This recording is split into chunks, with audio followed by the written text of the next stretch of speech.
میں کچہری کے باہر سبزی کی ریڑھی لگاتا تھا۔ وہاں روز ایک نوجوان وکیل آتا تھا جسے میں اکثر مفت میں پھل کھلا دیتا کیونکہ وہ بہت زیادہ غریب لگتا تھا۔ لوگ مجھے پاگل کہتے کہ میں اپنا نقصان کر رہا ہوں۔ پھر اچانک وہ وکیل کہیں غائب ہو گیا۔ 6 سالوں بعد میرے بیٹے پر ایک جھوٹا قتل کا مقدمہ چلا اور اسے پھانسی کی سزا ہونے والی تھی۔ جس دن فیصلہ ہونا تھا، عدالت میں ایک نیا جج آیا۔ جیسے ہی جج نے مجھے کٹہرے میں دیکھا، اس نے فیصلہ سنانے کے بجائے اپنا قلم رکھ دیا اور سب کے سامنے اٹھ کر مجھے سلام کیا۔ کیونکہ میں پریشان حال برآمدے میں بیٹھا اپنے کمرے کی طرف دیکھ رہا تھا۔ آج میرے بیٹے کا فیصلہ ہونا تھا۔ بے بنیاد اس پر الزام لگایا گیا کہ اس نے قتل کیا ہے، حالانکہ میرا بیٹا ایک ایسا انسان تھا جو کسی چیونٹی کو بھی مارنے کی ہمت نہیں رکھتا تھا، اور اسے ایک انسان کے قتل کے جرم میں گرفتار کر لیا گیا۔ آج اسے پھانسی کا آرڈر دیا جانے والا تھا۔ میرا دل بہت اداس ہو رہا تھا۔ میں اپنی بیوی سے بار بار یہ کہہ رہا تھا کہ اسے کچھ نہیں ہوگا، ہم اسے بچا کر لے آئیں گے، مگر اب مجھے یقین ہو چکا تھا مخالف پارٹی بہت ظالم ہے۔ ان کے آگے میں نے ہاتھ بھی جوڑے تھے، منت سماجت بھی کی تھی کہ میرا صرف ایک ہی بیٹا ہے، ایسا مت کرے، یہ جھوٹا الزام ہے، آپ کے بیٹے کا قتل کسی اور نے کیا ہے۔ لیکن ان لوگوں نے ہمیں معاف نہیں کیا۔ ان کا کہنا تھا کہ بیٹے 10 ہوں یا ایک، بیٹے کا مقام ہمیشہ اونچا ہی ہوتا ہے۔ ہمارے گھر کا ایک بیٹا گیا ہے، ہم تمہارے گھر کی نسل ہی تباہ و برباد کر دیں گے۔ ان کے الفاظ میں دل میں چھپ گئے۔ میری بیوی کی حالت بہت زیادہ خراب ہو رہی تھی۔ میں نے اسے منع کیا تھا کہ میں تمہیں نہیں لے کر جاؤں گا، لیکن ہو سکتا ہے آج ماں بیٹے کی آخری ملاقات ہو، اسے میں نے اسے منع نہیں کیا۔ چند لمحوں بعد وہ باہر نہیں آئی۔ تب میں بلند آواز میں بولا، کہاں رہ گئی ہو نازیہ؟ آ جاؤ، جانا نہیں ہے؟ لیکن اندر سے کوئی آواز نہیں آئی۔ میرا دل عجیب سا گھبرا گیا۔ میں فوراً اندر آیا، لیکن سامنے کا منظر دیکھ کر میرے ہوشان خطا ہو گئے۔ ایسا لگا جیسے کسی نے میرے قدموں تلے سے زمین کھینچ لی ہو۔ میری بیوی آئینے کے سامنے بے ہوش پڑی ہوئی تھی۔ دل اتنی شدت سے دھڑک رہا تھا کہ میں اپنے جذبات بیان کرنے سے قاصر تھا۔ میں فوراً تڑپ کر اپنی بیوی کے قریب کیا اور اس کا چہرہ تھام کر جھنجھوڑ ڈالا، لیکن وہ مکمل بے ہوش تھی۔ میں نے فوراً اپنے سسرال فون کر کے خبر دی۔ مجھے کچھ سمجھ نہیں آ رہا تھا کہ میں کیا کروں۔ فون میرے سالے نے اٹھایا۔ وہ فوراً بولا، میں ڈاکٹر کو لے کر آ رہا ہوں، اور باجی کو بستر پر لٹائے۔ میں نے بہت مشکل سے کے لیے اپنی بیوی کو بستر تک پہنچایا۔ اسی دوران میرا سالہ ڈاکٹر کو لے آیا۔ وہ علاج شروع کر چکے تھے۔ کچھ دیر بعد میری بیوی نے آنکھیں کھولی اور اگلے ہی لمحے تڑپ کر ادھر ادھر نظر دوڑاتے ہوئے بولی، میرا بیٹا کہاں ہے؟ میرا اسد کہاں ہے؟ اس کی حالت دیکھ کر میں نے ضبط سے آنکھیں بند کر لی۔ میرے ہاتھ پاؤں بالکل ڈھیلے پڑ گئے تھے۔ اگر میری بیوی ابھی ہی ایسی حالت میں مبتلا ہے تو پھانسی کے بعد اس کا کیا حال ہوگا؟ یہ سوچ کر ہی میرے رونگٹے کھڑے ہو گئے۔ میں کسی کے سامنے روتا نہیں تھا، اپنا درد کسی کے سامنے بیان نہیں کرتا تھا، لیکن جو حالت میرے اندر چل رہی تھی وہ صرف میں ہی جانتا تھا۔ میں سیدھا اس کے پاس آ کر اس کا ہاتھ تھام کر دھیمی سی آواز میں بولا، اگر تم اس طرح کرو گی تو ہم عدالت میں کیسے جائیں گے؟ وہاں ہمارا انتظار ہو رہا ہوگا، نہ جانے کیا فیصلہ ہونا ہے ہمارا۔ وہاں ہونا ضروری ہے، لیکن تم بستر پر لیٹ گئی ہو۔ میری بات سن کر وہ فوراً اٹھ کر بیٹھ گئی اور مجھے دیکھتے ہوئے بولی، نہیں، میں تیار ہوں، ہم چلتے ہیں۔ آپ ایسی باتیں مت کریں، میرے بیٹے کو کچھ نہیں ہوگا، مجھے یقین ہے۔ اس کی طرف دیکھ کر نہ جانے کیوں اس بار میری آنکھوں میں آنسو آ گئے۔ میں اس کے قریب بیٹھ کر اس کے دونوں ہاتھ تھام کر بولا، انسان کو ہر حال کے لیے تیار رہنا ہوتا ہے۔ ہمارے ساتھ عدالت میں کچھ بھی ہو سکتا ہے، اس لیے ذہنی طور پر تیار ہو۔ میری بات سن کر وہ ہچکیوں سے رونے لگی۔ میرا سالہ میرے کندھے پر ہاتھ رکھ کر بولا، بھائی صاحب آپ ایسی باتیں کیوں کر رہے ہیں؟ باجی کی طبیعت پہلے ہی بہت خراب ہے، لیکن مجھے اب اپنی بیوی کو مضبوط کرنا تھا۔ میں مزید بولا، ہمارے بیٹے نے قتل نہیں کیا، ہم یہ بات جانتے ہیں، لیکن اس وقت ہم قانون کے آگے بے بس ہیں، اسے خود کو مضبوط کرو۔ اگر ہمارے بیٹے کو پھانسی ہوئی تو یہ اللہ کا حکم ہوگا، ہم کچھ نہیں کر سکتے، نہ وہاں بیٹھا ہوا جج اور نہ وکیل۔ میرے بلند لہجے پر میری بیوی خاموش ہو گئی۔ ڈاکٹر کو فیس دے کر رخصت کر دیا گیا۔ ہمارے وکیل کا فون بھی آ چکا تھا۔ میں فوراً اپنی بیوی کو لے کر عدالت کی طرف روانہ ہو گیا۔ یہ وہی راستے تھے جہاں برسوں پہلے میں سبزی کی ریڑھی لگا کر گھر کا گزر بسر کرتا تھا، لیکن قسمت کو کچھ اور ہی منظور تھا۔ اس نے مجھے خوبصورت بیٹا دیا، پھر اس میں کمانے کی صلاحیت پیدا کی، لیکن اب وہی بیٹا مجھے اسی راستے پر دوبارہ لے آیا۔ ہم عدالت کے سامنے پہنچ گئے۔ میں نے گہری سانس لی اور خود کو ہر انجام کے لیے تیار کر لیا۔ آج جو ہونا تھا اس کے لیے میں ذہنی طور پر تیار تھا۔ انسان حقیقت سے کتنا ہی بھاگ لے، ایک دن اسے سامنا کرنا ہی پڑتا ہے۔ میرے بیٹے کے کیس میں ابھی 10 منٹ باقی تھے۔ میں اپنی بیوی کے ساتھ ایک طرف بیٹھ گیا، وہ میرا ہاتھ تھام کر بولی، ہمارے بیٹے کو کچھ نہیں ہوگا نا؟ وہ صحیح سلامت گھر لوٹ آئے گا نا؟ میرے پاس اس سوال کا کوئی جواب نہیں تھا۔ اچانک میری آنکھوں کے سامنے وہ منظر آ گیا جب 6 سال بعد اللہ نے مجھے اولاد سے نوازا۔ مجھے لگتا تھا بیٹی ہوگی، لیکن ڈاکٹر نے بیٹے کی خوشخبری دی۔ میں مطمئن تھا، مگر دل میں بیٹی کی خواہش بھی تھی۔ پھر اللہ نے موزہ دکھایا۔ میں نے پورے خاندان میں مٹھائی بانٹی، ہسپتال میں موجود ہر شخص کو مٹھائی کھلائی۔ 6 سال بعد میں باپ بنا۔ جب میں نے اپنے بیٹے کو گود میں لیا تو کلیجہ منہ کو آ گیا، آنکھوں سے آنسو بہہ رہے تھے۔ میں اسی لمحے سجدے میں گر گیا اور رب کا شکر ادا کیا۔ مگر آج 18 سال بعد وہی بیٹا مجھ سے چھننے والا تھا۔ میں ٹوٹ کر رونے لگا۔ میری بیوی نے مجھے سنبھالا۔ میں آج دل کھول کر رو لینا چاہتا تھا، نہ جانے عدالت میں کیا ہونے والا تھا۔ یہ سوچ کر میرے پاؤں کانپنے لگے۔ میں سر جھکا کر شدت سے رویا، یہاں تک کہ میری بیوی گھبرا گئی۔ میرا دل پھٹ رہا تھا۔ آج میرے بیٹے کو پھانسی کا حکم سنایا جانے والا تھا۔ یہ خیال ہی مجھے بے چین کر رہا تھا۔ میرا بیٹا جوانی میں مجھ سے دور ہو جائے گا، میرا سہارا چھن جائے گا۔ یہ سوچ کر ہی میرے رونگٹے کھڑے ہو گئے، کیونکہ ڈاکٹر نے اس کی پیدائش کے بعد کہہ دیا تھا کہ میری بیوی دوبارہ کبھی ماں نہیں بن سکتی۔ میری ماں نے 1-2 دفعہ مجھ سے اظہار کیا کہ دوسری شادی کر لو، اپنی نسل کو آگے بڑھاؤ، ایک بیٹے سے کیا ہوتا ہے۔ لیکن میں خوش تھا کہ اس پاک ذات نے مجھے ایک پھول عطا کر دیا ہے۔ میں اسی ایک پھول سے اپنے گھر کو نکھار دوں گا۔ لیکن مجھے کیا پتا تھا کہ یہ پھول ایک دن اٹھ جائے گا اور ساتھ ہمارے پورے گھر کو سنسان کر دے گا۔ میں اپنے درد کو یاد کر کے رو رہا تھا جب اچانک ایک مردانہ ہاتھ میرے کندھے پر رکھا گیا۔ میں نے سر اٹھا کر دیکھا، سامنے مخالف پارٹی کے وکیل کھڑے تھے، چہرے پر ہمدردانہ مسکراہٹ موجود تھی۔ میں نے نفرت سے منہ پھیر لیا۔ اگر یہ انسان میرے بیٹے کے خلاف ناجائز ثبوت اکٹھے نہ کرتا، آپ بہت تکلیف میں ہیں، آپ کی تکلیف ہونا بھی بجا ہے، لیکن جن کا خون اس دنیا سے رخصت ہوا ہے وہ آپ سے زیادہ تکلیف میں ہے۔ بہتر ہوگا کورٹ کے سامنے تعاون کرے اور ہمارے ساتھ سچائی کے ساتھ چلے۔ رونے سے اور تکلیف سہنے سے بہتر ہے سچ بول کر معاملے کو ختم کرے۔ سزا آپ کے بیٹے کو ہر قیمت پر ملے گی، میں اس کو اتنی آسانی سے جانے نہیں دوں گا۔ نہ جانے کہاں سے مجھ میں اتنی ہمت آ گئی کہ میں اپنی جگہ سے کھڑا ہو گیا اور ایک شدید دھکا میں نے اس آدمی کو دیا۔ وہ بے اختیار پیچھے کی جانب جا گرا۔ میں ان کے اوپر بیٹھ کر ان کا گریبان تھام کر مارتے ہوئے بولا، تم کیا سمجھتے ہو؟ کسی کے بیٹے کو تکلیف پہنچانا، اس کی نسل کو برباد کرنا کوئی اچھا کام ہے؟ تمہیں میں زندہ نہیں چھوڑوں گا، تمہیں میں ایسی موت دوں گا کہ تم 7 نسل تک اس تکلیف کو یاد رکھو گے۔ میں اس کا گلا دبانے لگا، لیکن اب لوگ اکٹھے ہو گئے تھے اور مجھے ان سے الگ کر دیا گیا، جبکہ وہ وکیل اپنا کالر ٹھیک کرتے ہوئے بولا، تمہیں میں دیکھ لوں گا۔ اگر آج کی سماعت میں تمہارے بیٹے کو پھانسی نہ دلائی تو میرا نام نواز شاہ نہیں۔ یہ کہتے ہوئے وہ اندر کی طرف چلا گیا، جبکہ میں ایک بار پھر کندھے جھکا کر رونے لگا۔ میری بیوی کا بھی یہی حال تھا۔ لوگ اب چلے گئے۔ میری بیوی مجھے تھامتے ہوئے بولی، آپ کو کیا ضرورت تھی اس پر ہاتھ اٹھانے کی؟ یہ اب جان بوجھ کر ہمارے بیٹے کو نقصان پہنچائے گا۔ جبکہ میں تڑپ کر بولا، ہم نے اس کے آگے ہاتھ بھی جوڑے تھے، قتل کیا ہے، اب ہم کسی بھی حد تک چلے جائیں، کوئی ہمارا ساتھ نہیں دے گا۔ اگر کوئی ہمارا ساتھ دے سکتا ہے تو وہ اللہ رب العزت کی ذات ہے، صرف اسی پاک ذات پر مجھے بھروسہ ہے، باقی بہتر وہی جانتا ہے۔ ابھی ہم دونوں میاں بیوی آپس میں باتیں کر رہے تھے کہ مجھے میرا وکیل سامنے سے آتا ہوا نظر آیا۔ قریب آ کر انہوں نے سلام کیا، جبکہ میں نرم لہجے میں بولا، کچھ بنا؟ کوئی خیر خبر؟ وہ بولے، دعا کیجئے، آج کی سماعت ہمارے حق میں اور ہمیں ایک اور تاریخ مل جائے۔ اگر آج فیصلہ ہو گیا تو میں کچھ نہیں کر پاؤں گا۔ نہ جانے اس آدمی نے کیسی یہ ثبوت اکٹھے کیے ہیں، حالانکہ اسد نے کچھ نہیں کیا۔ اس نے جو کہانی مجھے بتائی ہے اس کے مطابق یہ کیس جھوٹ کی بنیاد پر لڑا جا رہا ہے۔ میں نے سر ہلایا۔ وہ مجھے دیکھتے ہوئے بولا، خیر اب اندر چلے، کچھ ہی دیر میں جج صاحب آنے والے ہیں اور کیس کی سماعت شروع ہونے والی ہے۔ جو ثبوت میرے پاس ہے انہی کی بنیاد پر ہم لڑیں گے، باقی جو رب چاہے گا وہی ہوگا۔ ان کی بات سن کر میں دل میں تھوڑی ہمت آئی۔ میں اپنی بیوی کو لے کر کورٹ کے اندر چلا گیا۔ اکثر ٹی وی ڈراموں میں دیکھا جاتا ہے کہ عالی شان کوٹ اور خوبصورت جگہیں ہوتی ہیں، لیکن ایسا کچھ نہیں ہوتا۔ یہ سب صرف فلم اور ڈراموں میں ہوتا ہے۔ حقیقت اس کے بالکل برعکس ہوتی ہے۔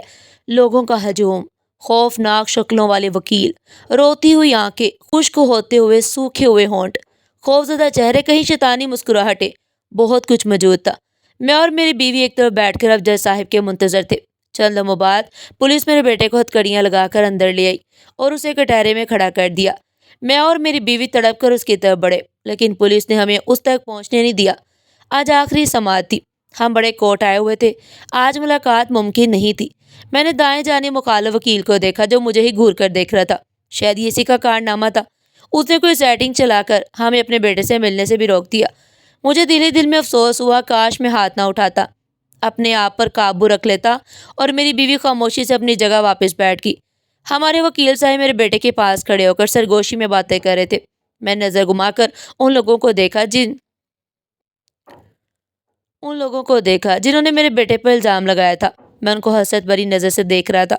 کاش ان کے دل میں رحم آ جائے اور وہ میرے بیٹے کو معاف کر دے، لیکن کاش کبھی برے نہیں ہوتے، کاش ہمیشہ کاش ہی رہتے ہیں۔ ابھی ہم سب یہی سوچ رہے تھے کہ جج کے آنے کا اعلان ہوا۔ تمام لوگ ان کے احترام میں کھڑے ہو گئے۔ میرا بالکل دل نہیں چاہ رہا تھا آج کسی کو عزت دینے کا یا کسی سے نرمی سے پیش آنے کا۔ آج میرا بیٹا مجھ سے دور ہونے والا تھا۔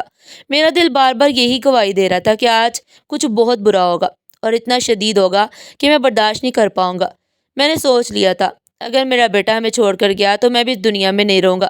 اگر میں اس کا کیس نہیں جیت پایا تو میں ایک باپ نہیں ہوں۔ میں نے آخری حد تک لڑائی نہیں کی، حالانکہ میں جانتا تھا میں آخری حد تک لڑ رہا تھا۔ میں نے ایک پیسہ اپنے بیٹے کے کیس میں لگا دیا، بس میں کسی بھی طرح اپنے بیٹے کو بچانا چاہتا تھا۔ لیکن اب سب کچھ بے معنی لگنے لگا۔ جج کے آنے کے بعد سماعت شروع ہو گئی۔ مخالف پارٹی کا وکیل کھڑا ہو کر جج کے سامنے بولنے لگا۔ مقتول کے گھر والے انصاف چاہتے ہیں۔ ملزم کے والد کورٹ کے باہر مقتول کے گھر والوں کو دھمکیاں دیتے رہے ہیں۔ ان کے پاس نہ کوئی بھاری سپورٹ ہے نہ پیسہ، لیکن اس کے باوجود ان کی گنڈا گردی ختم نہیں ہو رہی۔ ان میں ذرا بھی رحم نہیں ہے۔ اگلے شخص کو یہ لوگ جانور سمجھتے ہیں۔ انہیں لگتا ہے کہ ان کا بیٹا کسی کو مار دے اور ان کے بیٹے کو آرام سے رہائی مل جائے۔ یہ ممکن نہیں۔ یہ سمجھتے ہیں کہ قانون کھیلنے کا نام ہے، حالانکہ قانون کھیلنے کا نہیں بلکہ سمجھنے کا نام ہے۔ جج صاحب، انہوں نے ابھی کورٹ کے باہر سینکڑوں لوگوں کے سامنے مجھ پر ہاتھ اٹھایا، صرف اس لیے کہ میں نے انہیں سمجھانے کی کوشش کی کہ آپ اس طرح میرے کلائنٹ کو دھمکیاں نہ دے۔ ان کا بیٹا بھی گنڈا ہے اور یہ صاحب خود بھی گنڈا گردی پر اتر آئے۔ خیر، یہ سب معمولی باتیں ہیں۔ ہم سیدھا مدعے کی طرف آتے ہیں۔ مجھے اندازہ نہیں تھا کہ یہ انسان باہر کی لڑائی کو اس طرح استعمال کرے گا۔ آپ کے پاس تمام تر ثبوت موجود ہیں، میڈیکل رپورٹ، فنگر پرنٹس، ہر چیز موجود ہے۔ CCTV فوٹیجز بھی آج جمع کروائی گئی۔ مقتول کے گھر والوں کا کہنا ہے کہ ان کے بیٹے اور ملزم کے بیٹے کی دوستی بہت اچھی تھی۔ دونوں ایک دوسرے کے گھر آتے جاتے تھے۔ فرق صرف اتنا تھا کہ مقتول کا گھرانہ امیر اور ملزم کا گھرانہ غریب ہے۔ ملزم کے والد پہلے کورٹ کے باہر ریڑھی لگا کر اپنا گزارا کرتے۔ مقتول کی مدد کی وجہ سے ان کے بیٹے کو نوکری ملی، تب جا کر ان کے حالات بہتر ہوئے اور انہوں نے یہ کام ترک کر دیا اور اب باہر سموسے بیچنے لگے ہیں۔ یہ سب بتانے کا مقصد صرف اتنا ہے کہ کیس کی نوعیت اچھی طرح سمجھ آ جائے۔ وہ مزید بولا، ان دونوں کے درمیان ایک لڑکی آ گئی۔ وہ لڑکی خوبصورت اور بہت اچھے گھرانے سے تعلق رکھتی ہے۔ اسد نے اپنے دوست سے اپنی محبت کا اظہار کر دیا کہ میں اس لڑکی کو چاہتا ہوں، تم بھول جاؤ، تم اپنے لیے کسی اور کو دیکھ لو۔ لیکن میرا مقتول بھی اس لڑکی کو پسند کرتا تھا۔ دونوں کے درمیان اس بات کو لے کر کافی جھگڑا ہوا۔ جھگڑا اتنا بڑھ گیا کہ دونوں ایک دوسرے سے ملنا بند ہو چکے تھے۔ یہ دونوں ایک دوسرے کے بغیر ایک لمحہ نہیں رہتے تھے، مگر اس ایک لڑکی کی وجہ سے رشتہ برباد ہو گیا۔ اسد نے الگ سے اس لڑکی سے بات کرنے کی کوشش کی، ملاقات کرنے کی کوشش کی، لیکن وہ لڑکی مقتول میں دلچسپی رکھتی تھی اور پھر وہ ہوا جس کا کسی کو بھی اندازہ نہیں تھا۔ اسد نے بہت میٹھا بن کر مقتول کو ایک خالی پلاٹ پر بلایا اور اتفاقی طور پر پلاٹ کے بالکل سامنے والے گھر میں کیمرے لگے ہوئے تھے۔ فرنٹ کیمرہ کچھ دنوں سے خراب تھا، جس کی وجہ سے قتل کی ویڈیو ریکارڈ نہ ہو سکی، لیکن جہاں سے صاحب گزرے وہ حصہ کیپچر ہو گیا جو میں نے آپ کے پاس جمع کروایا ہے۔ اسی پلاٹ پر انہوں نے بندوق سے اسے 3 گولیاں ماری اور وہاں سے فرار ہو گئے۔ بندوق پر موجود ان کے فنگر پرنٹس اور کیمرے کی فوٹیج اور ان دونوں کے درمیان چیٹس کہ یہ دونوں اس مقام پر ملاقات کریں گے، سب آپ کے پاس جمع کروا دیا گیا ہے۔ پیچھے سماعت میں جج صاحب کے سامنے لڑکی کو پیش کیا جا چکا ہے۔ وہ رپورٹ بھی آپ کو مل چکی ہوگی۔ وہ مزید کچھ کہہ رہے تھے کہ اس سے پہلے ہی میرا وکیل احتجاج کرتے ہوئے کھڑا ہو گیا، مگر جج نے اسے خاموش کروا دیا۔ وکیل صاحب نے مزید کہا، اب میں ملزم کے والد صاحب کو کٹہرے میں بلانا چاہتا ہوں۔ ہمیں ان سے کچھ سوالات کرنے ہیں جو کیس کے باقی حصے سے جڑے ہوئے ہیں۔ آپ کی اجازت درکار ہے۔ جج نے اجازت دی تو مجھے فوراً کٹہرے میں بلایا گیا۔ میں جھکے ہوئے کندھے کے ساتھ کٹہرے میں کھڑا ہو گیا۔ جب اچانک جج صاحب اپنی جگہ سے کھڑے ہوئے، سب لوگ انہی کو دیکھ رہے تھے۔ وہ اپنی جگہ سے اٹھ کر میرے پاس آئے اور جھک کر مجھے سلام کیا، جبکہ میں انہیں قریب سے دیکھنے لگا۔ اگلے ہی لمحے انہوں نے میرا ہاتھ تھاما اور مجھے کٹہرے سے باہر نکال کر گلے لگا لیا۔ میں بالکل سن ہو چکا تھا۔ ایک انسان جو اتنے بڑے کورٹ کا جج ہو، وہ اگر آپ کو اس طرح گلے لگا لے تو آپ کے جذبات کیا ہوں گے؟ میں اپنی کیفیت لفظوں میں بیان نہیں کر سکتا۔ وہ مجھے دیکھتے ہوئے بولے، کیا آپ نے مجھے پہچانا؟ میں نے سر نفی میں ہلایا۔ وہ بولے، میں سید نعمان ہوں، کچھ یاد آیا؟ میں نے اس بار بھی سر نفی میں ہلا دیا۔ وہ بولے کوئی بات نہیں، سماعت ختم ہو جائے تو ہم بیٹھ کر بات کریں گے۔ ان کا لہجہ بہت ٹھہرا ہوا تھا۔ ایک دم سے میری آنکھوں کے سامنے ایک چہرہ آیا، لیکن میں نے اپنا سر جھٹک دیا کیونکہ یہ ممکن نہیں تھا کہ اتنے بڑے کورٹ کا جج وہی انسان ہو۔ میں فوراً نفی میں واپس کٹہرے میں کھڑا ہو گیا۔ انہوں نے وکیل صاحب کو دوبارہ بات شروع کرنے کا حکم دیا۔ وکیل صاحب میرے پاس آ گئے اور مجھے دیکھتے ہوئے بولے، جس دن آپ کے بیٹے نے اپنے دوست کا قتل کیا اس دن آپ کہاں تھے؟ میں فوراً بولا، یہ جھوٹا الزام ہے، میرے بیٹے نے قتل نہیں کیا۔ کوئی لڑکی دونوں کے درمیان آئی ہو، بے شک ان دونوں کے درمیان جھگڑا ہوا تھا، لیکن اس بات کو سمجھے میرے بیٹے کے پاس کچھ نہیں تھا۔ میں مانتا ہوں یہ نوکری جو اس کی لگی تھی وہ بھی اس کے دوست کے ذریعے لگی تھی، مگر ان دونوں کے درمیان حسد کا کوئی رشتہ نہیں تھا۔ کچھ سمجھنے کی کوشش کرے۔ اب وہ وکیل دوبارہ بولے، جھوٹ بولنے کی ضرورت نہیں ہے، جو سوال آپ سے کیا جا رہا ہے وہی بتائیں۔ وہ مزید کچھ کہتے کہ جج صاحب بول اٹھے، آپ ملزم کے والدین کے ساتھ بدتمیزی سے پیش نہیں آ سکتے۔ میں آپ کی باتیں سن چکا ہوں، اب میں خود ملزم سے کچھ سوال کروں گا۔ ایسا پہلی دفعہ ہو رہا تھا۔ وکیل صاحب نے حیرت سے جج کو دیکھا، مگر جج کے سامنے نہ کسی میں کچھ کہنے کی ہمت تھی اور نہ ہی اوقات۔ وہ جی سر کہہ کر واپس اپنی جگہ بیٹھ گئے۔ جج صاحب نے میرے بیٹے کو دیکھتے ہوئے پوچھا، نام کیا ہے تمہارا اور کیا کام کرتے ہو؟ جو نوکری تمہارے دوست نے لگوائی تھی اس کی تنخواہ کیا تھی؟ میرا بیٹا سر جھکا کر بولا، میرا نام اسد ہے، میری عمر 18 سال ہے، میرے دوست نے مجھے ایک بڑے یوٹیلیٹی سٹور پر مینیجر کی پوسٹ پر لگوایا تھا۔ اتنی کم عمری میں اتنی بڑی پوسٹ حاصل کرنا آسان نہیں ہوتا، لیکن میرے اندر قابلیت تھی اور میرے دوست کے پاس پیسہ، اس لیے مجھے نوکری مل گئی۔ میں اپنا کام پوری ایمانداری سے کر رہا تھا۔ وکیل صاحب جھوٹ بول رہے ہیں، ہمارے درمیان کسی لڑکی کا معاملہ نہیں تھا۔ میرا دوست ایسی چیزوں کو بالکل بھی پسند نہیں کرتا تھا اور نہ ہی میں۔ ہم دونوں نے یہی سوچا کہ شادی 27-28 سال کی عمر کے بعد کریں گے، جب اپنے بلبوتے پر کچھ بن جائے۔ یہ بات بالکل غلط ہے کہ میں نے اپنے دوست کا قتل کسی لڑکی کے پیچھے کیا۔ جج صاحب نے کہا، یعنی آپ نے قتل کسی اور وجہ سے کیا ہے؟ میرا بیٹا فوراً سر نفی میں ہلا کر بولا، میں اپنے دوست کو کیوں ماروں گا جو ہمیشہ میرے ساتھ کھڑا رہا، میری مدد کرتا رہا۔ میں اپنا نقصان کیوں کروں گا؟ جس انسان سے مجھے فائدہ مل رہا ہو اسے ختم کر کے میں اپنے پاؤں پر کلہاڑی کیوں ماروں گا؟ آپ خود بتائیں، اگر آپ کو کوئی پوسٹ کسی کے ذریعے ملی ہو اور وقتاً فوقتاً اس انسان سے فائدہ بھی ہو رہا ہو تو کیا آپ اسے ختم کر دیں گے؟ سوچنے کی بات ہے۔ اور میری اور اس کی لڑائی کسی لڑکی کی وجہ سے نہیں ہوئی۔ ہماری لڑائی اس بات پر ہوئی تھی کہ ہم پہلے ہر وقت ایک ساتھ رہتے تھے۔ اس بات کی گواہی میرے ماں باپ اور اس کے ماں باپ دونوں دے سکتے ہیں۔ لیکن پھر اچانک میری نوکری لگ گئی اور میں بہت مصروف ہو گیا۔ رات کو دیر سے گھر آنا اور صبح جلدی نکل جانا۔ اس بات پر ہمارے درمیان جھگڑا ہونے لگا کہ کیا ہم اتنے مصروف ہو چکے ہیں کہ ایک دوسرے کو وقت بھی نہیں دے سکتے۔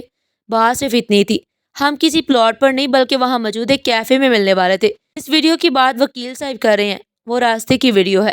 میں اس دن سٹور سے جلدی چھٹی لے کر اپنے دوست سے ملنے جا رہا تھا، تب اچانک اس کے میرے پاس میسج آئے کہ تم جہاں بھی ہو آدھے راستے سے ہی لوٹ جاؤ کیونکہ آگے خطرہ ہے۔ مجھے دھمکی کی کال آئی ہے، تم مجھ سے ملنے مت آنا۔ اس وقت میں بہت گھبرا گیا۔ مجھے اس بات کا بالکل بھی اندازہ نہیں تھا کہ اسے مجھے پھنسانے کے لیے کیا جا رہا ہے۔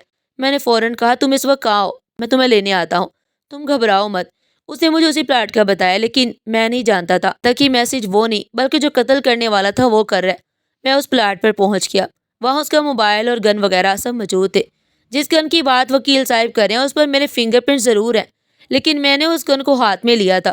مجھے بالکل اندازہ نہیں تھا کہ یہی حرکت میرے گلے کا پھندا بن جائے گی۔ میں نے ایمبولینس کو کال کر کے اطلاع دی تھی کہ جلدی سے اسے اسپتال پہنچایا جائے، لیکن راستے میں وہ دم توڑ گیا تھا۔ فرنٹ کیمرہ خراب ہونا کوئی اتفاق نہیں تھا، بلکہ اسے جان بوجھ کر خراب کیا گیا تاکہ مجھے پھنسایا جا سکے۔ میرے دوست کے والد صاحب پراپرٹی ڈیلر ہیں، وہ بڑی انویسٹمنٹس کرتے ہیں۔ اگر آپ کو میری بات پر یقین نہیں تو آپ انہیں کٹہرے میں بلا کر پوچھ سکتے ہیں کہ سمیر صاحب کے ساتھ ان کی کیا ڈیل چل رہی تھی۔ اگر انہوں نے آپ کو سچائی نہیں بتائی تو آپ اس پر انویسٹیگیشن کریں، اور خدا کی قسم اگر تب بھی سر سامنے نہ آیا تو میں آپ کو زبان دیتا ہوں، میں خود اپنے اوپر الزام لے کر خود کو پھانسی کے پھندے پر چڑھا دوں گا۔ کوئی میری بات سننا ہی نہیں چاہتا، نہ میرا اپنا وکیل نہ مخالف پارٹی کا وکیل۔ اصل مجرم کو پکڑنے کی بجائے ایک بے قصور کو سزا دے کر اس مری ہوئی روح کو بھی تکلیف پہنچائی جا رہی ہے۔ میں اپنے بیٹے کی بات خاموشی سے سن رہا تھا۔ اس کی آواز پورے عدالتی کمرے میں گونج رہی تھی کہ اچانک جج صاحب نے بلند آواز میں حکم صادر کیا، اب کٹہرے میں مقتول کے والد کو بلایا جائے۔ میں اپنی بیوی کے ساتھ جا کر خاموشی سے بیٹھ گیا اور سارا منظر دیکھنے لگا۔ وہ کٹہرے میں آئے وکیل صاحب فوراً کھڑے ہونے لگے، مگر جج نے انہیں بھی بٹھا دیا۔ وہ خود انہیں دیکھتے ہوئے بولے، اب آپ بتائیں، جو بات اس لڑکے نے کہی ہے اس میں کتنی سچائی ہے؟ وہ چند لمحے خاموش رہے، پھر بولے، سمیر صاحب کی طرف میرا دھیان نہیں گیا تھا، لیکن یہ لڑکا ٹھیک بول رہا ہے، میں پراپرٹی ڈیلر ہوں اور سمیر صاحب کے ساتھ میرے معاملات خراب چل رہے تھے۔ انہیں مجھے سیدھی دھمکی دی تھی کہ اگر میں نے ان کے پلاٹ پر پیسہ نہ لگایا تو میرے خاندان کے کسی فرد کو مار دیں گے۔ ایک ڈیل ہم دونوں کے درمیان ایسی چل رہی تھی جس میں ہمیں آدھا آدھا حصہ ملنا تھا، لیکن وہ مجھ سے کہہ رہے تھے کہ وہ خود 60% رکھیں گے اور مجھے 40% دیں گے۔ اس بات پر ہماری لڑائی بہت بڑھ گئی اور پھر رابطہ منقطع ہو گیا۔ کچھ دن پہلے مجھے ایک دوسرے پراپرٹی ڈیلر کے ذریعے پتا چلا کہ جس پراپرٹی میں مجھے 40% حصہ ملنا تھا وہ انہوں نے پوری اپنی ملکیت میں کروا لی اور مجھے اس پراپرٹی سے بے دخل کر دیا۔ میں اپنے بیٹے کے کیس میں اتنا الجھا ہوا تھا کہ اس طرف میں نے زیادہ دھیان ہی نہیں دیا۔ نہ جانے کیوں مجھے محسوس ہونے لگا تھا کہ اب کوئی راستہ نکلے گا۔ اس وقت سامنے بیٹھا جج مجھے انسان نہیں بلکہ کسی فرشتے کی طرح لگ رہا تھا۔ انہوں نے میرے بیٹے کو دیکھا اور بولے، میں ایک اور تاریخ دینا چاہتا ہوں، آپ لوگ اب تمام مخالف چھوڑ کر سمیر صاحب کے خلاف کام کریں۔ یہ میرا حکم ہے اور ان کے خلاف ثبوت اکٹھے کرے، کیونکہ کیس کی نوعیت اب بدل رہی ہے۔ یہ لڑکا بے قصور ہے، اسے پھنسایا جا رہا ہے، عدالت اس وقت کے لیے برخاست کی جاتی ہے۔ یہ کہہ کر وہ چلے گئے اور میں نے اسی لمحے خدا کا شکر ادا کیا۔ میں سر جھکا کر بیٹھ گیا، ایسا لگ رہا تھا جیسے میرے جسم میں جان واپس آ گئی ہو۔ آنکھوں میں آنسو تھے، دل ابھی بھی کانپ رہا تھا کہ اچانک کسی نے میرے کندھے پر ہاتھ رکھا۔ میں نے سر گھما کر دیکھا، سامنے ایک جانا پہچانا چہرہ تھا۔ وہ مجھے دیکھتے ہوئے بولا، آپ کو جج صاحب نے اپنے آفس میں بلایا ہے، جلدی آ جائے۔ میں یہ سن کر کھڑا ہو گیا، مجھے اس انسان سے ملنا تھا، نہ جانے کیوں اسے دیکھ کر محسوس ہو رہا تھا کہ ہم پہلے بھی مل چکے ہیں۔ میں اپنی بیوی کے ساتھ ان کے آفس کی طرف بڑھ گیا، دروازے پر دستک دی، اندر سے اجازت ملی۔ ہم اندر داخل ہوئے۔ کمرہ بہت خوبصورتی سے سجا ہوا تھا اور وہ کھڑکی کے سامنے کھڑے تھے۔ میں ان کی پشت دیکھ رہا تھا۔ اگر آج وہ سوال نہ کرتے، اگر وہ مخالف پارٹی کے وکیل کو خاموش کروا کر خود آگے بڑھ کر سوال نہ پوچھتے، تو میرا بیٹا کبھی کچھ نہ بول پاتا اور سچ ہمیشہ کے لیے دب جاتا۔ میں دھیمی آواز میں بولا، میں آپ کا بہت شکر گزار ہوں، آپ نے آج ہماری بہت مدد کی ہے، امید ہے آپ آگے بھی ہمارا ساتھ دیں گے، ہم بہت پریشان ہیں۔ میرے 10-12 بچے نہیں ہیں، صرف ایک ہی بیٹا ہے جو میری زندگی کا اکلوتا سہارا ہے، اگر اسے کچھ ہو گیا تو ہم کہیں کے نہیں رہیں گے۔ میری بات سن کے وہ بولے، ایسا کیوں کہتے ہیں؟ کچھ سال پہلے آپ نے ایک اور بیٹا بھی بنایا تھا، کیا آپ اسے بھول گئے؟ میں نے گھبرا کر اپنی بیوی کی طرف دیکھا، مجھے ان کی بات بالکل سمجھ نہیں آ رہی تھی۔ وہ پلٹے اور مجھے دیکھتے ہوئے بولے، کاکا پہچانا نہیں مجھے؟ میں سید نعمان ہوں، بھول گئے مجھے؟ میرے دماغ میں یہ نام کہیں موجود نہیں تھا، نہ ہی شکل۔ وہ مسکرا کر بولا، وہی غریب وکیل جسے آپ روز اسے ٹھیلوں سے پھل خرید کر کھلاتے تھے، کبھی جیب میں پیسے ڈال دیتے، حوصلہ دیتے کہ ایک دن تم جج بنو گے۔ کچھ یاد آیا؟ میرے دماغ کی بتی جل اٹھی۔ کاکا لفظ پر میرا دل زور سے دھڑکا۔ میں بے اختیار بولا، تم نعمان ہو؟ تم کہاں چلے گئے تھے؟ 6 سال تک میں نے تمہارا انتظار کیا لیکن تم آئے ہی نہیں۔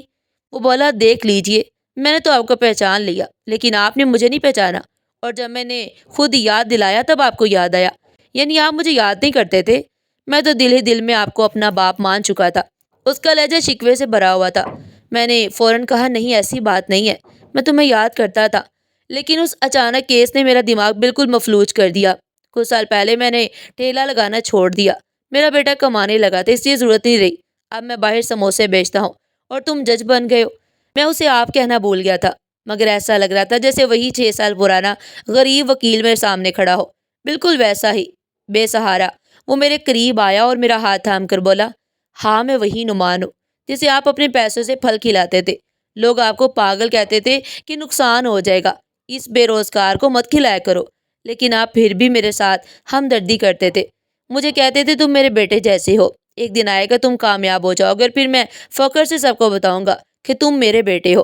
آپ کو یاد ہے وہ باتیں؟ میں نے سر ہلایا تو اچانک وہ روتے ہوئے میرے گلے سے لگ گیا اور تڑپ کر بولا، میں نے سب حاصل کر لیا، اچھی پوسٹ، اعلیٰ تعلیم، گھر، گاڑی، بنگلہ، سب کچھ ٹھیک ہے، میرے پاس رشتے نہیں رہے، امی بابا جو میرے حقیقی تھے وہ اس دنیا سے چلے گئے۔ جب میں غریب تھا، میرے پاس کچھ نہیں تھا، تب میرے بہن بھائی مجھے پوچھتے بھی نہیں تھے، لیکن آج جب مجھے پوسٹ ملی تب سب مجھے پوچھتے ہیں، لیکن اب میں انہیں نہیں پوچھنا چاہتا۔ مجھے آپ کا گھر نہیں پتا تھا، لیکن اس کے باوجود میں نے آپ کو ڈھونڈنے کی بہت کوشش کی، تب مجھے پتا چلا کہ آپ کے بیٹے پر مقدمہ چل رہا ہے۔ اس وقت میں نے اپنی پوسٹ کے ذریعے اس کیس کو اپنے ہینڈ اوور کیا۔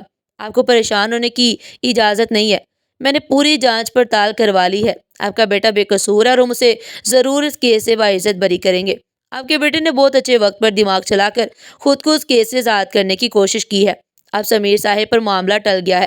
ہو سکتا ہے بہت جلد آپ کا بیٹا باعزت بری ہو جائے اور میں بھرپور کوشش کروں گا اسے پھانسی نہ ہو۔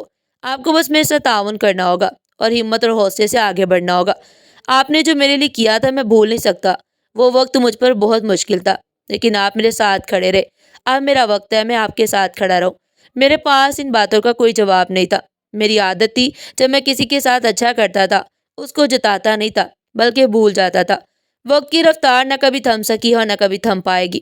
ہم کافی دیر تک وہاں بیٹھے رہے، کھانا بھی اس کے ساتھ ہی کھایا تھا اور کیس کے معاملات پر ڈسکشن کر کے ہم گھر واپس آ گئے، اس بات سے جان کے میری ایک نیکی میرے کتنے کام آنے والی ہے۔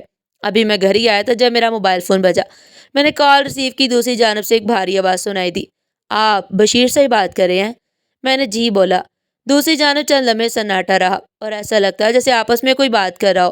چند لمحوں بعد وہ بولے، دراصل ہمیں آپ کا نمبر جج سید نعمان نے دیا ہے۔ انہوں نے ہمیں حکم دیا ہے کہ آپ کا کیس ہم دیکھیں۔ آپ کے پرانے وکیل کو فارغ کر دیا گیا ہے۔ ان کی فیس سمیت آپ کو ٹینشن لینے کی ضرورت نہیں ہے۔ تمام تر اجازت درکار ہے۔ کیا ہم یہ کیس لڑ سکتے ہیں؟ نعمان کا نام سن کر میں مطمئن ہو گیا تھا۔ میں فوراً بولا، جی جیسا آپ کو مناسب لگے۔ دوسری تاریخ ہمیں ایک ہفتے بعد کی ملی ہے۔ بس کچھ بھی کر کے میرے بچے کو رہائی دلوا دے۔ میرا بیٹا بے قصور ہے، اسے کوئی قتل نہیں کیا۔ ہم بہت شریف لوگ ہیں۔ وہ اپنے دوست سے بہت پیار کرتا تھا۔ میرا بیٹا اس کی موت سے بالکل ٹوٹ چکا تھا، لیکن اچانک اس پر اتنا بڑا الزام، وہ خود حیران ہے۔ آپ کو ہماری جیسی بھی مدد چاہیے، جس بھی وقت مدد چاہیے ہم دیں گے، بس آپ میرے بیٹے کو بچا لیں۔ میری بات سن کر دوسری جانب ایک بار پھر خاموشی چھا گئی اور اب نعمان کی آواز کانوں سے ٹکرائی۔ اب کیوں پریشان ہو رہے ہیں کاکا؟ میں نے آپ سے وعدہ کیا ہے نا، میرے بھائی کو کچھ نہیں ہوگا۔ اسے اپنا چھوٹا بھائی بولا ہے۔ آپ کیوں ٹینشن لے رہے ہیں؟ آپ جانتے ہیں مجھے آپ کی اداس آواز بالکل پسند نہیں ہے۔ آپ مجھے حشاش بشاش چاہیے، اس کا جج میں ہوں۔ اسے کس طرح اس الزام سے نکالیں یہ میری ذمہ داری ہے۔ آپ بالکل ٹینشن مت لیں، انصاف کے ساتھ اسے اس کیس سے باعزت بری کیا جائے گا اور اس کی اصل مجرم کو سزا پہنچائی جائے گی۔ آپ ٹینشن نہ لیں۔ اس کی بات سن کر میرا دل تھوڑا ہلکا ہوا، لیکن نہ جانے کیوں اب بھی میرا دل بہت گھبرا رہا تھا۔ میں جب اپنی بیوی کو دیکھ رہا تھا مجھ میں ہمت اور حوصلہ بلند ہو رہا تھا۔ جب سے ہم نعمان سے ملے تھے کہیں نہ کہیں زندگی میں ایک امید لوٹ آئی۔ وقت کی رفتار نہ کبھی تھم سکی ہے اور نہ کبھی تھم پائے گی۔ میں اپنے وکیل کے ساتھ جب تک تھا میں ہر روز اس کو پیسے دیتا، کبھی کسی بات کے، کبھی کسی چیز کے، لیکن ایک ہفتے سے نعمان نے جو وکیل کروا کر دیا اس کو میں نے ایک پیسہ نہیں دیا۔ خود سے میں روز انہیں کال کر کے معلومات لیتا تھا۔ اس کے علاوہ وہ مجھے فون کر کے بھی پریشان نہیں کرتے۔ نہ جانے کس طرح یہ کیس ہینڈل کیا جا رہا تھا، مجھے خود علم نہیں تھا۔ آج میرے بیٹے کی آخری سماعت تھی، آج فیصلہ ہونا ہی تھا۔ مجھے اس بات کا 100% یقین تھا۔ میں اور میری بیوی کورٹ پہنچ گئے۔ ہمارے جاتے ہی کیس شروع ہو چکا تھا۔ میں اپنے بیٹے کو دیکھ کر حیران رہ گیا۔ کپڑے بالکل صاف ستھرے پہنے ہوئے تھے، چہرے پر اطمینان، بال کٹے ہوئے۔ شاید یہ سب نعمان کی بدولت ہی ہوا تھا۔ کیس شروع ہو چکا تھا۔ جب ہمارے وکیل نے بولنا شروع کیا وہ مخالف وکیل بالکل خاموش ہو گیا۔ سمیر صاحب کو کٹہرے میں بلایا گیا اور پھر وہی ہوا جو میرے بیٹے نے بولا تھا۔ ان کی تمام ریکارڈنگ نکالی گئی جس میں اس نے سچ اپنے منہ سے خود قبول کیا کہ ہاں اسی نے ان کے بیٹے کو قتل کیا اور پورا منصوبہ بنا کر میرے بیٹے کو پھنسایا۔ اس وقت میرا دل چاہ رہا تھا میں سامنے کھڑے شخص کو اپنے ہاتھوں سے گولی مار دوں، جس سے مجھے، میری بیوی اور میرے بیٹے کو اتنا پریشان کیا جس کی کوئی حد نہیں۔ جج صاحب نے یعنی نعمان نے اسی پل فیصلہ دے دیا۔ میرے بیٹے کو کورٹ باعزت بری کرتی ہے اور سمیر صاحب کو پھانسی کا آرڈر جاری کیا جاتا ہے۔ مخالف پارٹی نے کھڑے ہو کر میرے بیٹے سے معافی مانگی، جبکہ وہ گھٹنوں کے بل بیٹھ کر خوب رویا، اتنی شدت سے رویا کہ نعمان اپنی کرسی چھوڑ کر میرے بیٹے کے پاس آیا، اسے گلے سے لگایا۔ وہ اس بات پر نہیں رو رہا تھا کہ اسے اتنے مہینے تھانے میں بند رکھا گیا، بلکہ اس بات پر رو رہا تھا کہ اس کا دوست نہیں رہا۔ اتنی تکلیفوں کے بعد بھی وہ نہیں رہا۔ اس کے لفظ میرا کلیجہ چیر گئے۔ وقت کی رفتار نہ کبھی تھم سکی ہے اور نہ کبھی تھم پائے گی۔ نعمان اب بالکل میرے بیٹوں کی طرح ہے۔